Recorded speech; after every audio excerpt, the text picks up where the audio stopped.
anybody can play the auctioneer or walk on by, but not everybody has the guts to play if a woman answers, man. See? That's right. Well, it doesn't take so much guts anymore because they got over that. Yeah, well, you know. I like to think I have stones anyway. Well, yeah. Better country. Times change, you know. You know Pat Buttram? You know who he was? I heard the name. He was Gene Autry's sidekick in about 90 movies. And he used Mr. Haney? Yeah, he was Mr. Haney on Green Acres. All right, now I know. And he used to open for us in Las Vegas. And he'd come on stage and he'd say, I remember the time that you couldn't show a pregnant woman on television. Now they show how they got that way. Better Country Kicks 105 and the Bruce in the Morning Show. Leroy Van Dyke joins us, and you brought friends. I brought my best friend in the world. He's like a brother to me, Jimmy Fortune, writer, performer, formerly with the Statler Brothers, now pursuing a really, really successful solo career, and he's on the show with us Wednesday. All right, Wednesday we have the Country Gold Show over at the Missouri State Fair, as is tradition now. It started off, it was a tradition with Leroy Van Dyke playing in the Bud stage, and then you just made the whole thing explode, didn't you? Well, it was one of those things that was ordained to be, I suppose. The Country Gold Tour shows are put together by Gladys, my wife, and the premise is that they're classic country performers, all of whom have been on the radio with number ones or million-seller records, and the fan base is still there. And this show at the Grandstand fills a niche of the people that like classic country music, that, in all due respect to all other kinds of music, there are a lot of fans out there that like classic country. So we were asked to put together a show for the Grandstand, and we hope it becomes a long-time tradition. Right. I got to say, I've done a lot of things in my life and performed on a lot of stages, and I love sharing the stage with Leroy Van Dyke more than anybody in this business. He's one of the finest men I've ever met in my life, and just honored to be a part of all this. All right, so Jimmy, you brought it up. You brought up the fact that you've been on a lot of stages and done a lot of things. Right. All right. One specific story that comes to mind right off the top of your head that you can tell on the air. On stage? Yeah. Oh my gosh! Because you know interesting things happen. Oh yeah. Well, one of the most interesting things, and was the most embarrassing thing, was one night I was on stage, and I think it was at a fair in Iowa, I believe it was, and I turned around, and the other guys were gone off the stage. It was at the end of the show. They were gone. I was standing out there by myself waving at everybody, and I turned around and saw the other guys were gone, so I went to run off stage, tripped over a monitor, and fell flat on my face right in front of everybody. And I mean, I hit that monitor hard with my knee, and I thought everybody goes back out to do an encore, and I couldn't even go back out on stage. I hurt so bad. But I think my feelings and my pride was hurt more than anything. Well, and they would be, especially, that's embarrassing when you fall in front of everybody. Yeah, like about 20,000 people out there, and you fall right flat in front of them. So that was pretty embarrassing to me. Were you drinking? Oh, water. Yeah. Oh. We used to have these little duck juices. You ever remember those little duck juices in a can? No. We used to keep those out on stage. That's what we drank on stage. Is that right? All right. So, Leroy, it's always a pleasure to work with you, and some great stories that you have, dating back to the days when you used to sell newspaper advertising in Chicago. Yeah. Well, like Jimmy says, if you've been on stage for very long in a career, you're going to have things happen to you. I was in Thunder Bay, Ontario one time, county fair. And I noticed that normally, and Jimmy will tell you this, and you know this too, if you're on stage, most of the eyes in the audience are focused on your face. Right. Okay?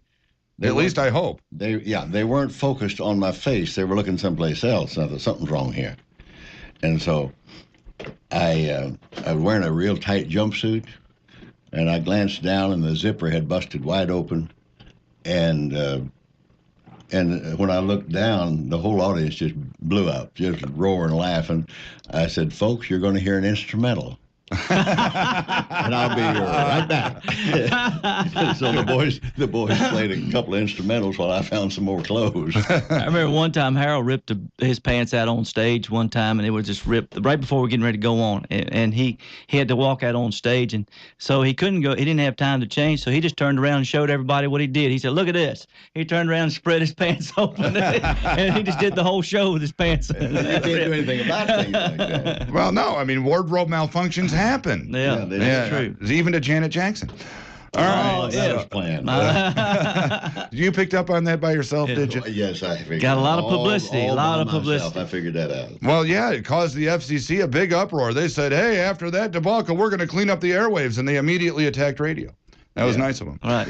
Yeah. All right. So the Country Gold Show, though, I mean, if you are a fan of classic country, who else is going to be on this one with you? Okay. Jimmy and me, of course, it's our band. My band backs them all. We put it together, and I come out and do my bit. We divide the time up evenly with the acts on the show. Nobody gets more time than anybody else. Gatlin brothers. The Gatlin brothers, Steve and Rudy, without Larry, he's the high price part. Sure. Helen Cornelius. Helen Cornelius, Narvel Feltz, he's in the Rockabilly Hall of Fame, lives down in Southeast. Gene Watson, one of the greatest singers in the whole world. Mo Bandy. David Frizzell, 8 of us. 8 of you. And the show moves very fast, no dead air time, just goes from one end to another.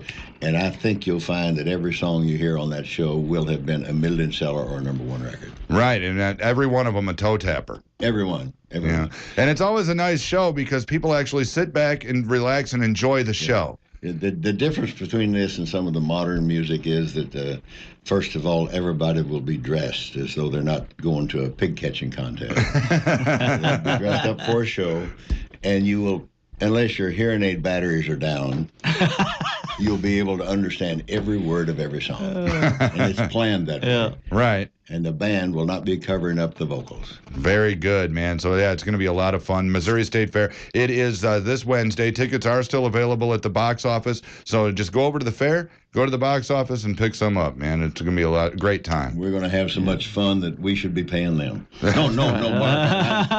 Don't tell Mark Wolf I said that. You know, some of the fair board actually listens to this dopey morning show that I do. Careful there. Strike that from the record. Some of the best fans in the world, I'll tell you that. They came even last year with the rain and everything. They came out, and I got to thank them for that. They supported us, and it was lightning and thunder, and they were sitting out there and that stuff, and they made us shut the show down, but we didn't want to quit, but they made us do it. You know, every single year I have seen when we started you started the Country Gold Show. This is the 3rd year at the State Fair, correct?